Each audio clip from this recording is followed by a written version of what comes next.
Daughter called me on a Tuesday afternoon in late October, and I remember exactly where I was standing when the phone rang, in my kitchen, stirring a pot of chicken soup I'd made for no one in particular except myself.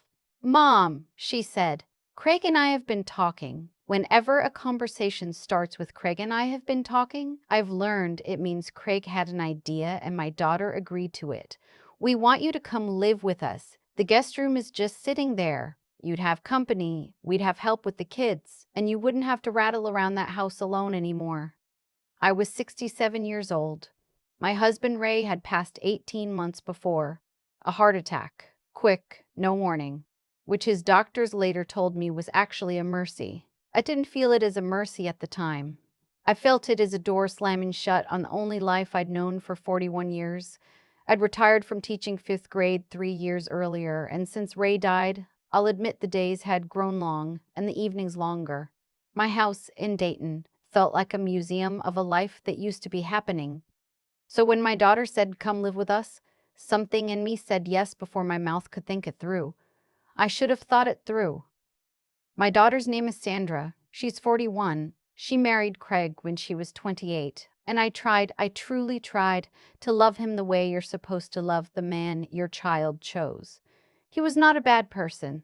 I want to be fair. He worked in corporate insurance, wore pressed shirts even on weekends, and had opinions about the right way to load a dishwasher. They had 2 children together. My grandson Tommy, who was 7, and my granddaughter May, who had just turned 4. I love those children. That part was never complicated. I gave up my house, didn't sell it right away, thank God, just arranged for a neighbor to keep an eye on things, packed 4 suitcases and a box of Ray's things I couldn't part with, and drove 11 hours to their home outside of Charlotte, North Carolina. The guest room was nice. It had its own bathroom, a window that looked out over the backyard where there was a swing set, and a small armchair in the corner that I pulled close to the window on my first night there and sat in for a long time watching the dark yard, wondering if I'd done the right thing. The first 2 weeks were genuinely lovely. I cooked Sunday dinners. I helped Tommy with his reading homework at the kitchen table while Sandra made dinner. Or rather, while Sandra heated something up, because Sandra had never been much of a cook, and she knew it. I read May her bedtime stories and listened to her explain, in very serious detail, the social dynamics of a preschool classroom. I took slow walks around the neighborhood in the mornings before anyone was awake, and I drank my coffee in peace and felt, briefly, like maybe this could work. It started small, the way these things always do. The first thing I noticed was the schedule. Sandra and Craig both worked full-time. Sandra was a project manager at a tech firm, mostly remote.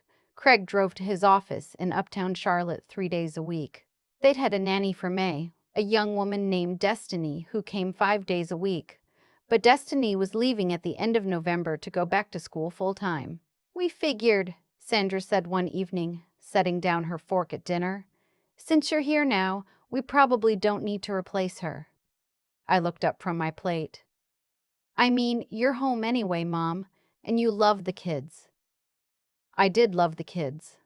And I was home, and I understood the logic. Destiny had been paid $18 an hour, which over a full work week came to something close to $2,800 a month. I did the math later, alone in my room, and I sat with that number for a while. I didn't say anything that night. I told myself it was fine. I told myself this was what family was for. By January, my days had a shape I hadn't agreed to out loud, but had somehow agreed to by not disagreeing. I was up by 6:30 to get Tommy ready for school. He needed breakfast made and his backpack checked because Craig left for the office early, and Sandra was usually on calls by 7. I walked Tommy to the bus stop at the end of the street. I came back, made myself coffee, and by 8:30 May was awake, and then May was mine until Sandra emerged from her home office at noon for lunch. Afternoons varied. Sometimes I took May to the park. Sometimes I picked Tommy up from school at 3:15, drove him to soccer practice, waited, drove him home. Sometimes Craig texted me from the office, not called, texted, asking if I could stop at the grocery store or pick up his dry cleaning, which was 3 miles in the opposite direction from Tommy's school. I did these things. I told myself it was fine. My back had been bothering me since the previous spring. A bulging disc. My doctor in Dayton had told me nothing surgical, but something to be careful with. Lifting, bending, sitting in hard chairs for long periods. May was 38 pounds and liked to be carried. The school carpool line required sitting in the car for sometimes 45 minutes without being able to shift position properly. By February, I was taking ibuprofen every morning before I got out of bed. One Thursday in March, Sandra came into the kitchen, where I was making May's lunch, and said, without quite looking at me, "Mom, would you mind picking Tommy up from school today and then taking him to his piano lesson? It's at 4 on Morrison Boulevard." I said, "Sandra, my back has really been flaring up this week. Could Craig has a client dinner tonight. He's already stretched thin. What about a car service, just for today?" She looked at me then, not unkindly, but with an expression I hadn't seen on her face before, a kind of impatience that she was working to keep polite. "Mom, you're here. It doesn't make sense to pay for a car service when you're right here. You're right here," as if my being present in their home automatically made me available, as if my presence was a resource to be used rather than a person who had chosen, out of love, to come. I went to the piano lesson. My back hurt for 3 days afterward. In April, Craig came home from the office on a Friday with an energy I recognized, the energy of someone who has already made a decision and is now presenting it as a conversation. "So, we've been thinking," he said, setting his laptop bag down on the kitchen counter, "about making better use of the space upstairs." I waited. "Tommy's getting older, and we thought it might be good for him to have a proper bedroom. You know, bigger, with room for a desk. His room now is kind of small." Tommy's room was perfectly fine. I'd seen it many times. "We were thinking he could move into the guest room. It's bigger, and it's got the attached bath, which would give him some independence as he gets older." I looked at my daughter. She was standing by the stove, not quite meeting my eyes. "Where would I be?" I asked. "The bonus room," Craig said. "We'd set it up nicely. Put a proper bed in there. A dresser. It's got a window." The bonus room was a half-finished space above the garage. In the winter, it had been so cold I'd needed an extra blanket just walking through it to get to the storage shelves. It had a window, one window, north-facing, over the driveway. There was no attached bathroom. The nearest bathroom was down the hall, past the kids' rooms. I said, "I see." Craig said, "We thought you'd understand. It's really the most logical use of the space." Logical. I moved into the bonus room the following weekend. Sandra bought a new area rug and a white comforter and said it looked cozy. I thanked her and waited until she left before I sat on the edge of the bed and felt something shift in me that I didn't have a word for yet. Not quite sadness, something harder than that. The summer was long. By June, I was managing almost everything. Breakfasts, school runs, grocery shopping, light housekeeping, laundry for the kids because Sandra was swamped with a project deadline, and Craig never touched the laundry.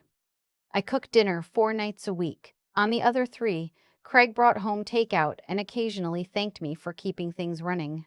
My old friend Barb, back in Dayton, called me every Sunday. "Ruthie," she said. "Everyone back home called me Ruthie. You don't sound like yourself." "I'm fine," I told her. "I'm useful. The kids need me."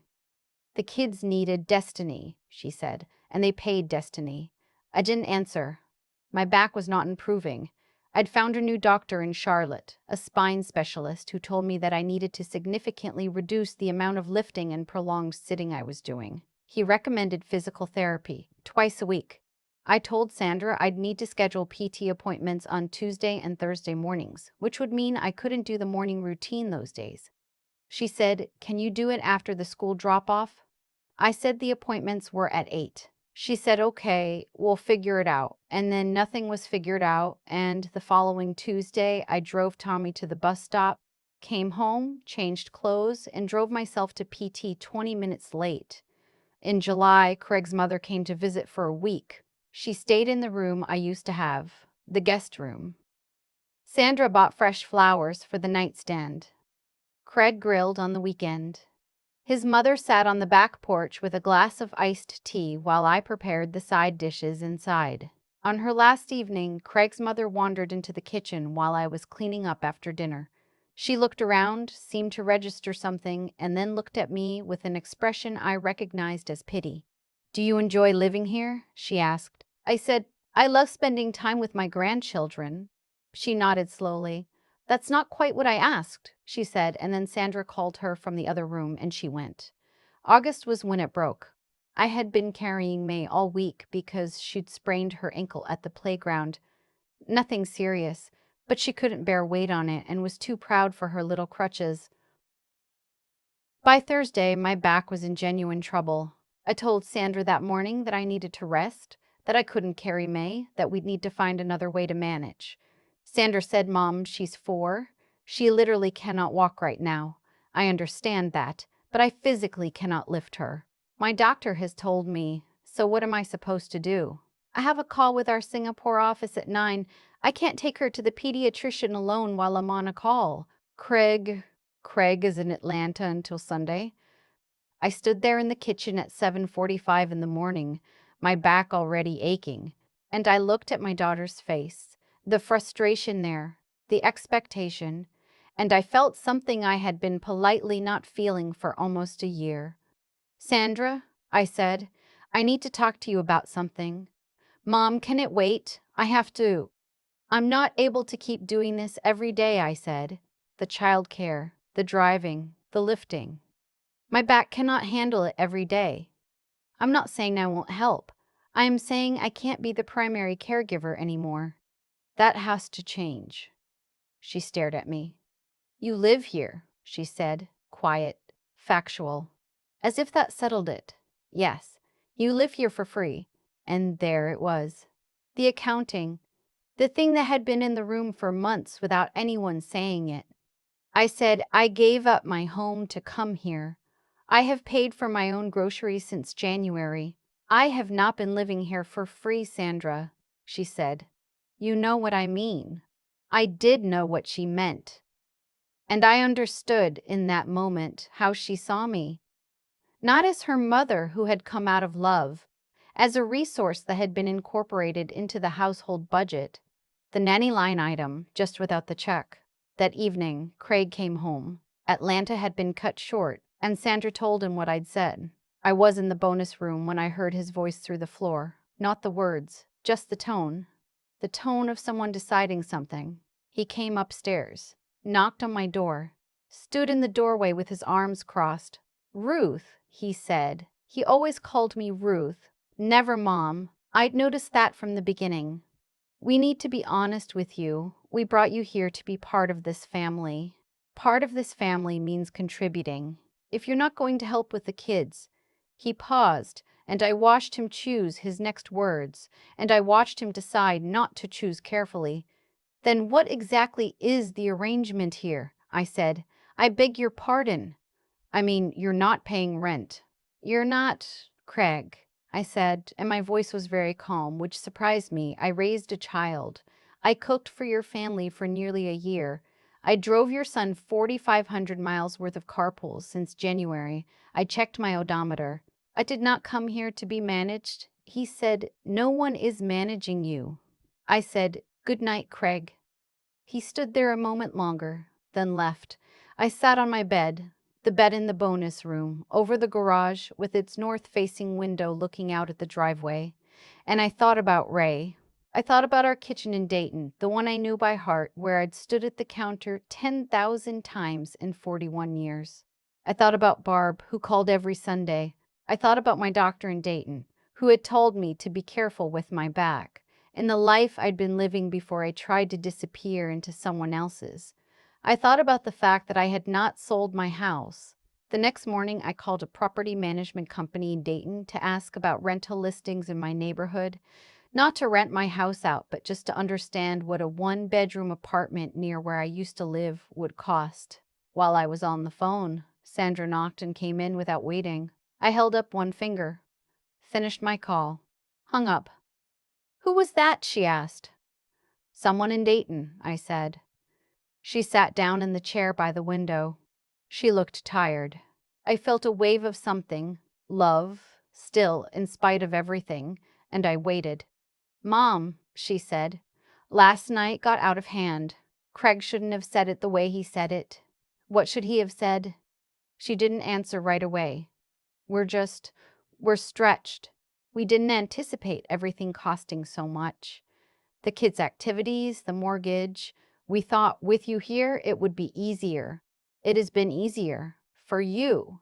She looked at her hands. Is it really that bad? I thought about the bonus room. I thought about the piano lesson on Morrison Boulevard and the 3 days of back pain afterward. I thought about Craig's mother on the porch with her iced tea. Sandra, I said, I love you. I love Tommy and May. But I came here because I was lonely and I wanted to be useful and I thought it would be good for all of us. What it became was different. I became the staff.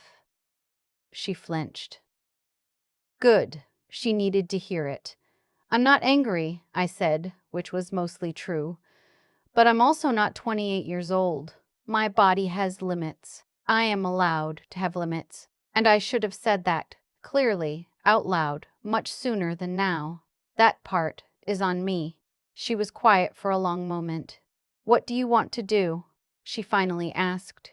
I said slowly, I'm going to go home. I didn't leave dramatically. I didn't leave in the night. I told Sandra on a Thursday and I was gone by the following Sunday because I'd spent 38 years as a teacher and I understood that transitions work best when they're planned. I said proper goodbyes to Tommy and May. Tommy was old enough to understand something was changing and hugged me tight at the door. May asked if I was coming back for her birthday, and I said yes, of course. For her birthday, I would absolutely be there. I meant it. Craig shook my hand, formally, like a business arrangement concluded. I drove the 11 hours back to Dayton in 2 days, stopping overnight in Beckley, West Virginia, at a Holiday Inn where I ordered room service and sat in bed watching a nature documentary and felt, for the first time in a very long time, like myself. My house in Dayton was exactly as I'd left it. My neighbor had collected the mail and watered the 2 plants I'd left by the kitchen window. I stood in my kitchen and put my hand flat on the counter and just stood there for a minute. Barb came over that evening with a bottle of wine and takeout from the Greek place on 5th Street, and we sat at my kitchen table for 3 hours. I told her everything. She listened without interrupting, which is one of the things I love most about her. You know, it took me too long, I said at some point. What? To say it out loud, that I needed to stop. I kept thinking, if I just do one more thing, if I'm just a little more useful, it'll even out somehow. It never evened out. Barb refilled my glass. You know what my mother used to say? What? She said, love is not a debt to be worked off. I thought about that for a long time after she left. I still talk to Sandra. It took about 2 months before the calls felt natural again, before she stopped sounding guilty and I stopped sounding careful. Last month, she admitted that the first weeks after I left had been genuinely chaotic and that she'd had to ask Craig's mother to fly in for a week while they found a new nanny. I didn't say anything about the irony of that. I didn't need to. May turned 5 in December. I drove down for the weekend, stayed in a hotel this time, a nice one with a breakfast buffet, and we celebrated with a pink cake and May wearing a paper crown she'd made at school. She sat on my lap during most of the party and showed me a drawing she'd made of the 2 of us, me and her, holding hands, both of us with yellow hair, even though mine is gray. I've put the drawing on my refrigerator in Dayton. I look at it every morning when I make my coffee. I got back into PT. My back has improved considerably since I stopped lifting 38 pounds every day. I've started a Tuesday afternoon watercolor class at the art center 2 miles from my house. Ray always said I had a good eye for color, and I never did anything about it. Barb and I go to the farmer's market on Saturday mornings. Small things. My things. My sister asked me recently if I regretted going to Charlotte at all. I thought about it honestly. I don't regret loving my grandchildren. I don't regret trying to be close to my daughter. I regret that it took me 11 months to say out loud what I needed. I regret that I let someone else's comfort become more important than my own health. I regret that I needed Craig to say something cruel before I let myself believe I was allowed to leave. But I also know this. I know my own value more clearly now than I did before. I know what I bring when I walk into a room, not what I can carry or drive or cook or clean, but what I actually bring. And I know that a person who loves you should never need to be reminded of that distinction. You are not a convenience. You are not a budget line. You are not a solution to a problem your children created by growing up. You raised them. That was the gift. Everything after that is grace, offered freely, or not at all. I've thought a lot about cause and effect since I drove back to Dayton, not in a dramatic way, just quietly, the way you think when you're alone in a kitchen you know by heart, drinking coffee that you made for yourself, at a pace that belongs entirely to you. What I did was simple, and I did it for a long time. I said yes when I should have said, let me think about that. I stayed when I should have set a condition. I absorbed the cost of other people's choices. The nanny they didn't replace, the carpool they stopped arranging, the groceries Craig texted me about from his office downtown. And I told myself it was love. Some of it was love, but some of it was fear. Fear of being a burden by having needs. Fear that if I asked for something reasonable, I would somehow owe more than I'd already given. That's not wisdom. That's a habit built from decades of putting everyone else first. And it took Craig standing in a doorway above a garage, asking me what exactly the arrangement was, for me to finally hear how far things had drifted. Here's what I've come to understand about that. Nobody handed Craig that attitude fully formed. It grew in the space I left for it. Every time I said it's fine when it wasn't, every time I drove to the dry cleaner without saying a word, every time I moved my things out of a real bedroom and into a room over a garage without demanding a real conversation, I taught them, slowly, that this was acceptable. That's not blame. That's just how things work between people. What we allow continues. The moral intelligence I failed to use wasn't anything complicated.